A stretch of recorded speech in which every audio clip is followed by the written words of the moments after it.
In the dark, tormented recesses of hell, where even the bravest souls dare not venture, there resides Duriel, known to all as the Lord of Pain. One of the four lesser evils, Duriel is uniquely bound to Andariel, referred to often as his twin sister. Together, they form a diabolic pair, each mirroring the dark nature of the other. Emerging from the cataclysmic clash between Anu and Tathamet, Duriel was born from one of the 7 heads of Tathamet, the primordial dragon. As with his demonic brethren, his creation marked the origin of evil in the universe, and Duriel claimed dominion over the dreadful realm of pain in hell. If you want to learn more about Anu and Tathamet, you can check out my video about the entire timeline of the Diablo Universe.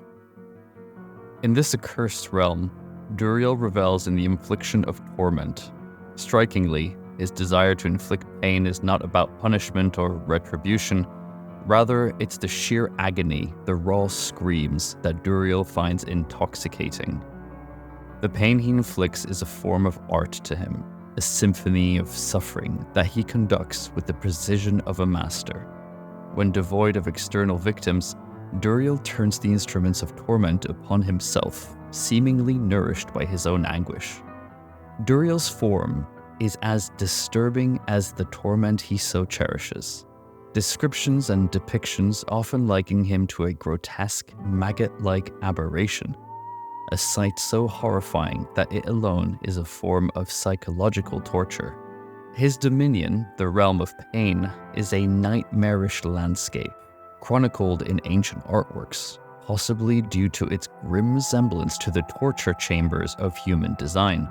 It is a cavernous area fitted with an array of torture devices. Towering machines designed for brutal, relentless torment coexist with smaller, intricate devices crafted to extract agony in the most refined manner. Andariel, his sister, governs a realm that in some dark and twisted manner overlaps with Duriel's. Though she delights in the chilling screams that emanate from this realm, even she avoids his place, where the air is thick with despair and the walls resound with the endless cries of the damned. Duriel reigns supreme as the Lord of Pain, a dark maestro in the symphony of agony, whose influence is as profound as it is terrifying. In the aftermath of the Sin War, a profound discontent began to ferment amongst the lesser evils of the burning hells. They grew increasingly resentful of the prime evil's fascination with their human realm, seeing this obsession as a betrayal that left the eternal ambitions of the great conflict in ruins. As the tensions in hell reached a boiling point, Asmodan, the Lord of Sin, and Belial, the Lord of Lies, devised a cunning scheme. Their aim to overthrow the prime evils, Diablo, Mephisto, and Baal, and wrest control of hell for themselves. At the heart of this infernal coup were Duriel and Andariel, the twin terrors of torment and anguish. Initially, they wavered, uncertain and fearful of the cataclysmic conflict that lay ahead. They doubted the wisdom of this rebellion, afraid of the consequences should they rise against the formidable prime evils and fail. It was Belial, the master of deception, who played the critical role of mediator.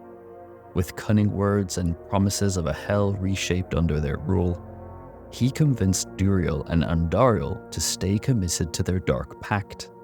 He painted vivid images of a future where they were no longer subjugated to their prime counterparts. Here is a relevant extract from Theatre Macabre, The Dark Exile, a short story written by James Wogg. Here, Belial is confronting Duriel and Andariel about their doubts. How dare you question? How dare you deny yourselves victory? Long have the primes lorded over us. Long have they thought themselves our betters. Diablo will fall, as will the rest. Do not be swayed or led to fear by him. Do not, for each of you will reign. Each of you will share the power we will earn. Their sinister plot was executed with ruthless precision. and the prime evils, caught unaware, or so we think, were cast out of hell in an event that would be known as the Dark Exile.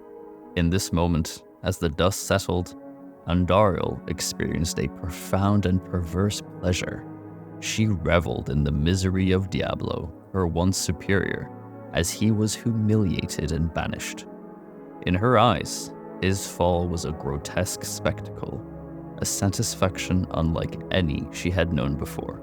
But such a bliss was short-lived. The alliance that the lesser evils had forged was as volatile as the hellfire that rages in their domain.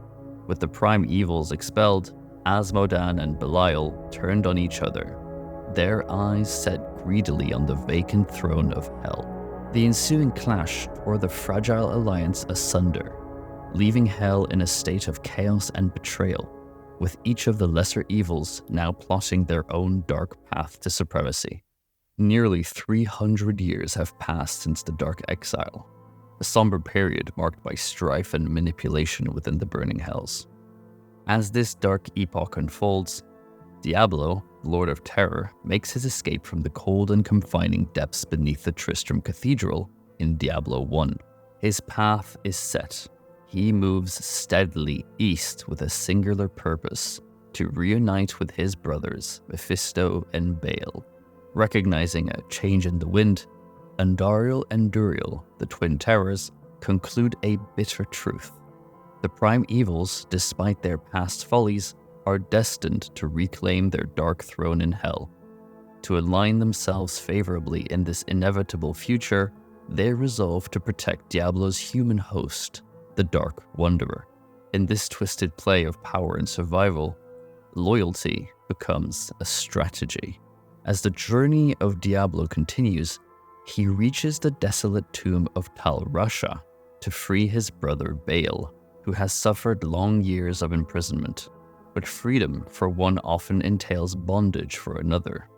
As punishment for his role in the Dark Exile, a role that saw him betray his own kind, Baal leaves Duriel behind to guard this tomb, a guardian not of reverence, but of spite. Embittered by this new role of solitary servitude, Duriel finds cold comfort. In this tomb, where shadows dance with echoes of anguish, he claims the souls and blood of bold adventurers who dare to enter his domain. However, fate is rarely kind to those in Hell's service. Eventually, a group of heroes, that's you by the way, arrives in pursuit of the Dark Wanderer, Diablo and Baal of course. In Tal Rasha's chamber, the confrontation unfolds. This encounter is fierce and harrowing. Duriel, monstrous and grotesque, exacts a heavy toll upon these heroes, savoring the symphony of their screams and the spectacle of their struggle, until at last, the seemingly invincible Lord of Pain is overcome. In this chamber, Duriel meets his end. We now move to the events of Diablo 3. The cunning sorceress Adria embarks on a perilous quest to absorb the great evils into the ominous Black Soulstone. Duriel is marked as the second target of this ambitious and treacherous endeavor. If you want to know more about the motivations of Adria, make sure to watch the video where I recap the entire storyline of Diablo. Let's continue. As Adria ventures deeper into the nightmarish depths of hell, she is gripped by fear. She knows the risk that awaits her. If her plan goes wrong, she would be at the mercy of Duriel's torturous whims, subjected to agonizing pain for years, perhaps even decades, before death would finally claim her. However, as Adria finally encounters Duriel's soul, the atmosphere is charged not with hostility, but with a chilling serenity. Contrary to her expectations, Duriel offers no resistance. He has seen Diablo's vision of the end of days, and this vision fills him with a perverse sense of joy. For Duriel, being a mere passenger to the Lord of Terror is a small price to pay. The sheer scale of destruction that Diablo promises is, for Duriel, a source of unimaginable delight. Recognizing this dark alignment of interests, Adria takes a decisive action. She marks Duriel's soul with a circle crafted from her own blood, an arcane and binding act that seals his fate. Time moves inexorably forward, and a few decades after his earlier defeat, Duriel's existence takes another haunting turn. He merges with Diablo, who has now ascended to become the sole prime evil, an entity of unimaginable dark power. Following Diablo's eventual defeat in Diablo 3, the tormented souls of all the lords of hell, including Duriel, are drawn into the Black Soulstone. This stone, the dark repository of so much demonic power, is not to last. In a desperate bid to vanquish the Nephilim, the Archangel Malthael shatters the Black Soulstone. Though Malthael's gambit ends in his own downfall in Diablo 3 Reaper of Souls, the destruction of the stone sets in motion a new and terrifying chapter. Diablo is freed. For Duriel, the violent rupture from the Black Soulstone becomes his own dark liberation, as he is cast once more back into hell. Here's a spoiler warning for Diablo 4 if you haven't played it yet. I'm going to be spoiling an event that happens towards the end of Diablo 4. You've been warned. In Diablo 4, the Wanderer, that's you by the way, and the Cathedral of Light make a daring descent on Khaldum towards the end of the game. Their goal is clear but perilous: to halt the nefarious schemes of Lilith, a figure of dark and ancient power that you should all know by now. Responding to this threat, Lilith summons Duriel, the Lord of Pain, from the depth of hell. She already managed to summon Andariel with the help of Elias earlier in the game, so summoning Duriel doesn't seem like a stretch. His mission is equally clear: to stop the Wanderer at any cost. Duriel is now a formidable weapon in Lilith's arsenal, aimed squarely at the Wanderer's heart. His monstrous, maggot-like form is a grotesque and jarring sight. Despite his terrifying appearance, Duriel's presence is eerily quiet. His character lacks voice lines in this chapter, which, in my opinion, is disappointing. Duriel, fierce and brutal, fights with the fury of a creature that revels in torment, but the Wanderer meets Duriel's ferocity with equal resolve.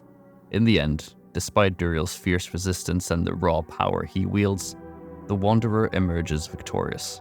With Duriel defeated, a palpable sense of relief mingles with the still smoldering air of hell. It is a hard-fought triumph, but the path ahead remains fraught with danger. For as Duriel falls, the shadow of Lilith continues to loom large, her dark plans still unfolding and her threat to the world unabated.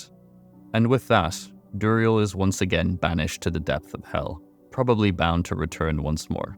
Let's hope this time with some voice lines. If you like this video, a like would be super appreciated, or why not check out another one of my videos. Thanks again for hanging out with me today. We'll see you soon, and take care.